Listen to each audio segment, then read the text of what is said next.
Hey everybody, this is Chaos Incorporated. I'm your host, Dan Collins. This is just a quick update on the global economy. A lot of people out there asking me what's going on. Everybody's confused. So let me step back and just give you a quick update, I think, of where we are in the global economy. When we look at the American economy in particular, we have to step back and look at the global economy. Global economy, we're basically dealing with starting off in Europe, you've got Europe's largest country at war with its second largest country. You've got its largest manufacturing power, Germany, that can no longer produce anything that its whole economic model's built off of. That's because they've lost access to cheap Russian gas. They've announced hundreds of thousands numbers of layoffs. Cars, steel, cement, glass. This all requires cheap energy, and their energy costs are now double, triple, four times what the U.S. is. Okay, then you go over to Europe's largest financial country, which is England. It's basically the city of London now, attached to a third world country. They have civil strife, economy's in the tank. The people in UK are warning, yeah, we're gonna probably have to come to the IMF for a bailout. You go around the world, you see the Middle East, absolute destruction. You see South Asia, India, Pakistan, that could kick back up. You go over to Asia. Asia's kind of a very slow economy all across Southeast Asia. These countries for a while were juggernauts. I think outside of Vietnam, it's not going very well. China is in also kind of a stasis where they have good problems. They have too many people who've gotten college educations. They've got a youth um, excess youth that have now graduated universities that need jobs. There's tens of millions of these kids coming into the workforce, and then they've got to deal with their housing hangover. So the government has deflated the housing bubble, and that is going to be, as I said before, we're probably looking at 2030 by the time they really ramp into high end gear. They will keep printing 5% GDP numbers, but within the GDP numbers, you have to look within the quality. So they're not crashing, but they're not growing like they used to, where China demand really bailed us out in 2008. It was adding a new Saudi Arabia into the global economy every year. That's no longer there. And then going east from there, you've got Japan, which is basically a retirement home at this point in time, and they're not bailing anybody out. And their government now owns half the stock market, half their government debt, and it just looks to me that at some point their fiscal situation is going to just fall off a cliff. So that brings us back to that's what's going on around the world. Now for the U.S., what's going on? I think the bill has finally come due. The bill from the great financial crisis, the bill from COVID, the last COVID problem. I don't think people realize that the inflation we created in COVID and the disruptions of the economy basically ended our middle class. So our middle class has been going down for a while. We followed off the cliff academic ivory tower economists. Many of these people have never had real jobs, telling us to go into the service sector. You don't need manufacturing. Okay. China said, no, we do need manufacturing. They built the world's largest superpower, real economic superpower over the last 30 years, whereas in U.S., we have declined. We got rid of our factories. We got deindustrialized. We were the only ones actually playing the free trade game where nobody else was playing along. And complete incompetence from government officials in U.S. have led to the situation where we lost 80,000 factories in the year 2000 to 2015. It's also not a coincidence that we also had the world's second highest corporate tax rates during those years, at 38%. The only one higher than us was North Korea. So when you add in the highest corporate tax rates, all the states and the locals and the frivolous lawsuits, it just didn't make sense to manufacture anything in U.S. All the factories left. China grabbed most of those because they were smart and they created a turnkey system to welcome in foreign direct investment. But those would have went somewhere if they weren't going to China. They were going somewhere else. I was part of those discussions all the time. Where are we going to put our new plant? Is it going to be China? Is it going to fit Philippines? We ended up building 20-some factories in China. Very few outside, but some went to Mexico. A lot went to Mexico. mostly went to China, but they're gone. So that tax base is gone. Those jobs are gone. Those national skills are gone in terms of industrialization. Now we have to reindustrialize that to bring the tax base back, to bring the real jobs back. So what happened is we masked this deindustrialization with a housing bubble, with money printing, with any type of bubble, you name it, we were behind it. So it wasn't too long ago, 2 years ago, I think a picture of a cartoon rock sold for $2.8 million in the NFT market. So nothing can surprise you. We housing bubble. It's 20% of the American economy. Okay, it's now flipped. It went up the roller coaster, and now it's starting to head down. We had 35 trillion in equity. We're now at 34. That's probably going down to 20 trillion. It's the housing's at the most unaffordable rates in the United States it's ever been. You're seeing the first markets always crack. Florida, Arizona, Vegas, these types of areas, they're going to crack. They are cracking. They're down, 10% or so. But we're just at the beginning. We're probably going to get a 30% correction in housing. The reason for that is it was all a bubble. It's at the most unaffordable rates. So congratulations if you own your home outright, you locked in those 3% mortgage rates. Congratulations, because the getting off the 0% interest rates, which we kept for 15 years, was absolutely suicide. And the Fed has driven us to that point. We were never going to be able to get off 0% interest rates and without a crash.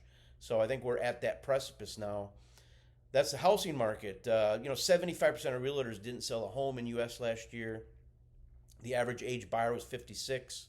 So everyone under 40 has been locked out of that market due to prices. And when you add up all the variables in the housing market, the only conclusion you can come to is a 30 to 40% price reduction. That's the only thing that fixes the market. It's literally frozen. That's a residential market. 20-30% of these are now owned by private credit companies, which I'll talk about in a minute. But these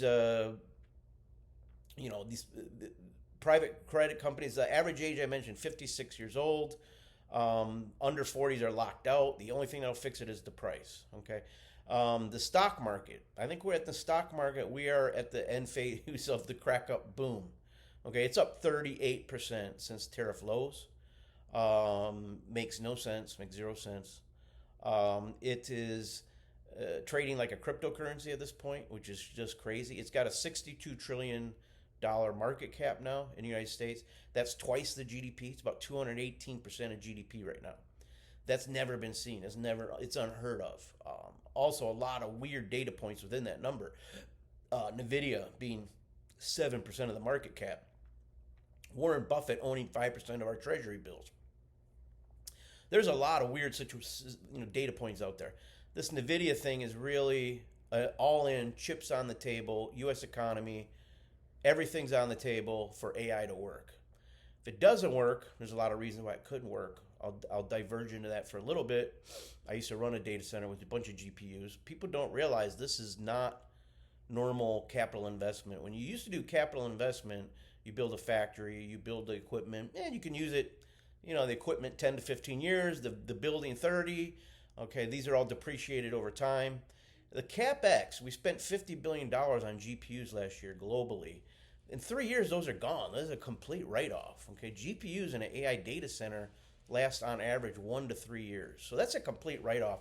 These companies that are doing the data centers, these were software companies. Now they're managing hard fixed asset equipment, and I just don't know if the world's ready. If we don't get an absolute AI and humanoid robotics revolution, we're kind of cooked, because we're going to see trillions of dollars in write-offs at the corporate level. Okay, I don't know if it's recoverable, and that bleeds back into the stock market because everyone's all in on big tech.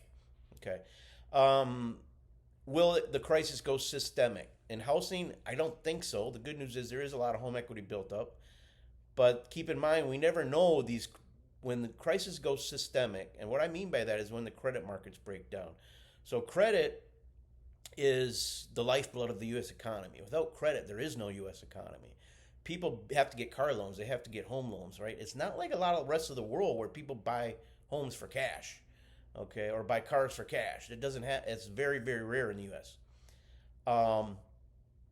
So if the credit market sees like they did in 2008, it's not possible to print our way out of it. Okay, 2008 we were all shocked. Wow, $800 billion print.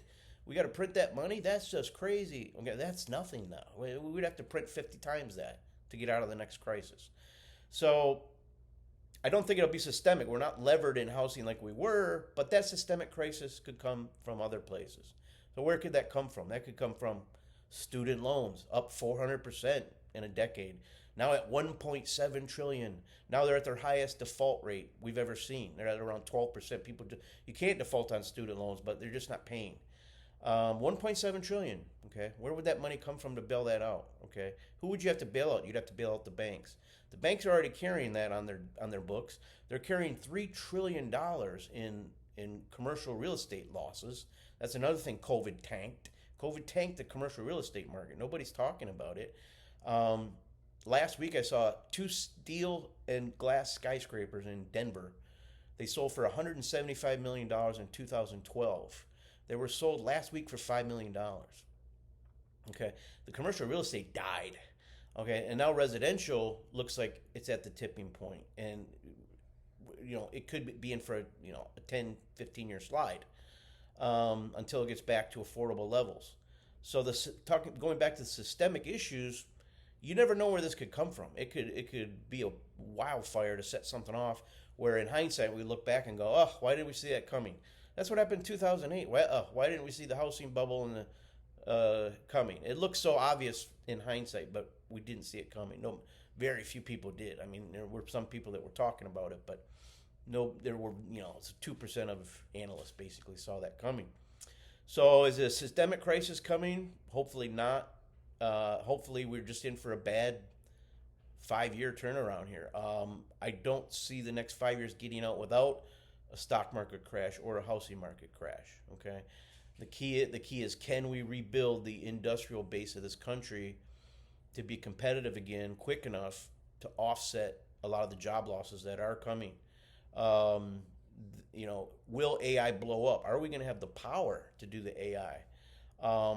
Right now, we're going to have to double the gigawatt capacity of the power supply while rebuilding the current dilapidated 45-year-old infrastructure we have. Okay, a nuclear power plant in the United States, average age right now is 44 years old. They were designed for 40. We have around 91 or so, and I think we're building one. So all that power will come offline at some point.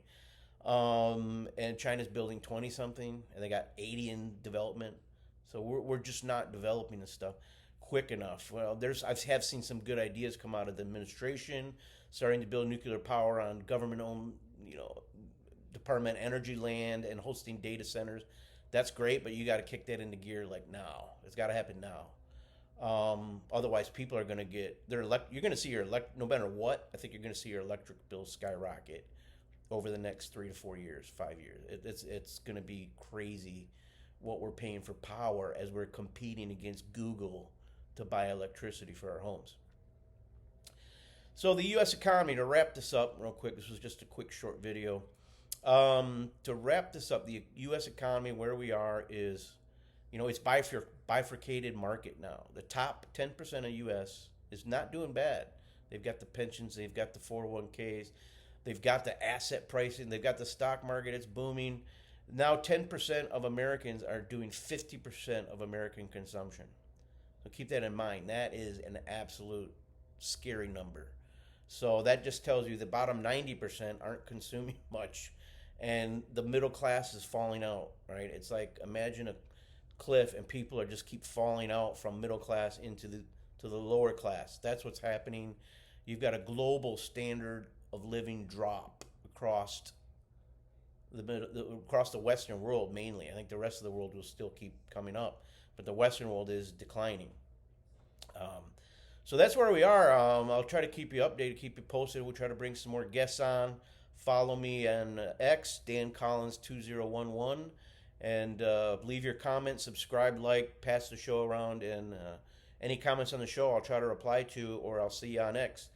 Have a good weekend, everybody. Take care. Bye.